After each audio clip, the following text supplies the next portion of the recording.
আসসালামু আলাইকুম গাইস। তো আমরা গেছিলাম হচ্ছে সাবিনা পার্কে ঢোকার প্রথমেই বাইক গ্যারেজ করতে হবে। তো বাইকের গ্যারেজ করতে গেছিলাম। বাইক গ্যারেজ করতে গিয়ে এখানে হয়েছে কাহিনী, বাইক গ্যারেজের বিলটা একটু বেশি, প্লাস হচ্ছে সেরকম সেফটি নাই। তো সাবিনা পার্কের এখানে আসে টিকিট কাটার পরে টিকিট দিয়ে এন্ট্রি করলাম সাবিনা পার্কে। টিকিটের মূল্য নিছিল 50 টাকা, হ্যাঁ 50 টাকাই। দুইটা নিছি আমরা আমরা গ্রুপে গেছিলাম। তো আলাদা আলাদাভাবে দুইটা কাটছি, 100 টাকায় নিছে। এরপরে ভাই পার্কের মধ্যে ঘুরতে গিয়ে আমাদের সুন্নতি পোলাপাইনের সুন্নতি কাজ কারবার শুরু হয়ে গেছে। এই যে দেখেন একটা সুন্নতি পোলা, দেখছেন দেখছেন কামটা। জীবনে তো হইলো বইয়ের গলা ধরে এভাবে ঝুলে নাই, এখন পাইছে একটা মূর্তি। ভাই মূর্তিটা আসলে পরে পোলার থেকে আমি শুনছি এ নাকি এর গার্লফ্রেন্ডের থেকেও সুন্দর। এরে কারেন্ট মারছে দেখেন, আরেকটারে কারেন্ট মারছে। মানে এতটি পছন্দ হয়েছে পোলাপাইনের, এই যে দেখেন কি করে, দেখছেন কামটা মারছে কোন জায়গায়। তাইলে এখানে মারার মধ্যে তো একটা ভালো মন্দ আছে, এই জায়গায় মারবি না। চেহারা হচ্ছে সোনার মতন। এখন কি করবো, পরে আমরা হইলো এই সুইমিং পুলের টিকিট কাটছি। সুইমিং পুলের টিকিট নিয়েছে 350 টাকা পার পিস। এটা হিউজ, মানে 50 টাকাতে ঢোকাইছে। এখন ঢোকানোর পরে হচ্ছে কাটতেছে। তো এরপরে এখন গেঞ্জি নাই, প্যান্ট নাই। আসার পরে এখন গেঞ্জি প্যান্ট নিতে হবে। গেঞ্জি প্যান্ট নিতে এখানে আবার নিতেছে হলো 50 টাকা পার পিস। তাইলে বুঝেন পার্কে হইলো ঢুকাইছে টোপ দিয়া। এটা হচ্ছে যে মাছ ধরেন না, টোপ দেয়া, এই অবস্থা। টোপ দিয়ে ঢুকাইছে। এখন ঢোকানোর পরে তারপরে যাও এবার ভিতরে খরচ করো। মানে একবার ঢোকাবে অল্প টাকা দেওয়া, বুঝছেন। ওইখানে তো এন্ট্রি বেশি নেবে না।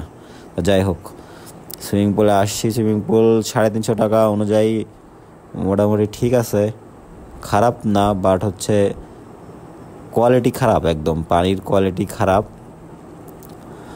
পানি দেখতে ভালো, নীল পানি, কিন্তু কোয়ালিটি পানির খারাপ বলবো না পোলাপাইন খারাপ বলবো, এটা আমার বুঝে আসতেছে না। যাই হোক, জায়গাটা কিন্তু অনেক সুন্দর আছে। আর এইটা হচ্ছে আপনার সেই কাঙ্ক্ষিত জায়গা যেটার জন্য আমরা আসছি এই জায়গায়, বুঝছেন। তো এটাতে এখন আমরা উঠবো। ওঠার পরে দেখি কীরম লাগে, উপর থেকে নিচে নামবো, দেখাবো সম্পূর্ণ ভিডিওটাই। সিঁড়ি বয়ে উঠতে হবে এখানে। সিঁড়িটা হইলো মনে হয় প্রায় 5 তলার মতো। তো ওইটা বহুত টায়ার্ডের একটা বিষয়, 5 তলা ওঠা বহুত কাহিনী। যে 5 তলা ওঠার পরে একটু প্রশান্তি যে এটাতে উঠবো, বাট 5 তলা ওঠার পরে ভাই এটা নামতে বিশ্বাস করেন ভাই 5 সেকেন্ডও লাগে না।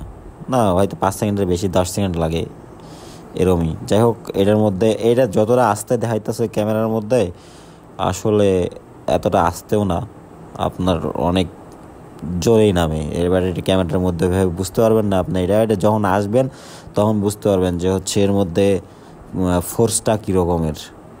আর হচ্ছে এখানে পানির ওপরে পড়লে হালকা ব্যথা পাইতে পারেন। এটাতে ব্যথা নাই, আমি যেটা উঠছিলাম। আপনার সাইডে কিন্তু আরও দুইটা আছে, মিডিলেরটা আর বাম পাশেটা। বাম পাশেটা তো ভুলে উঠবেন না, আর এই মিডিলেরটাই উঠবেনই না। কারণ যাদের হাড় দুর্বল হয় এই মিডিলেরটাই আর ওই বাম পাশেরটাই উঠলে আপনার খবর আছে। আমি উঠছিলাম, এরপরে উঠছিলাম, তো ওইটা ভিডিও করার সাহস হয় নাই আমার। মানে এত একটা ফোর্স ভাই, ক্যামেরা হাতে থাকবে না। প্লাস হচ্ছে বিসি কান্দে উঠে গেছে আমার, বুঝছেন। বিসির দাম ভাই অনেক, 75 লাখ টাকায়। বিসি যদি না হারাইতে চান এই মিডলারটাই উঠবেন না, এইটা আমার রিকোয়েস্ট, বুঝছেন। তা আমাদের মধ্যে যে কয়জন উঠছে একবার ওঠার পরে এটাই উঠে নাই ভাই। আর 5 তলা উঠার পরে ধরেন যে এই শরীরের যে অবস্থা থাকে, আর এসে এভাবে যদি থাপাস করে পানির উপরে পড়েন তো কী অবস্থা বুঝেন। যাই হোক, এখানকার সুইমিং পুলটা অনেক মজার ছিল, কিন্তু ভাই বিষয় হইল পোলাপাই না হারামি মুইত্যা রাখছে। এখন চুলকানি, বুঝছেন। এখানে আমরা 2 ঘন্টা 2.5 ঘন্টার মতো করছিলাম, স্টে করছিলাম। করার পরে দেখি যে ভালো রকমের চুলকায় গা। আরে দেখেন চুলকাবে না কেন ভাই, এগুলো পোলাপাইন। তো এই যে এরা যেরকম করতেছে আমাদের সাথে পোলাপাইন, তো এদের মতো তো আরও পোলাপাইন আছে। তো সবাই আগাম কুকাম করলে চুলকাবে তো অবভিয়াসলি। যাই হোক, মজা করলাম। এগুলো আমাদের গ্রুপেরই ছেলেবেলে, এইভাবে আনন্দ করতেছে সবাই এখানে। বাট আনন্দের মধ্যেও পোলাপাইন ভিতরে নাইমায় যে পোলাপাইনগুলো মুইত্যা আসে, পোলাপাইনগুলার কী করা উচিত এটা আমার বোধগম্য না। বাট পানিটা চেঞ্জ করা উচিত। এরা পানি চেঞ্জ করে না, যার কারণে চুলকানি একটু বেশি। এই বিষয়ে আপনারা সাবধান থাকবে। তো আল্লাহ হাফেজ।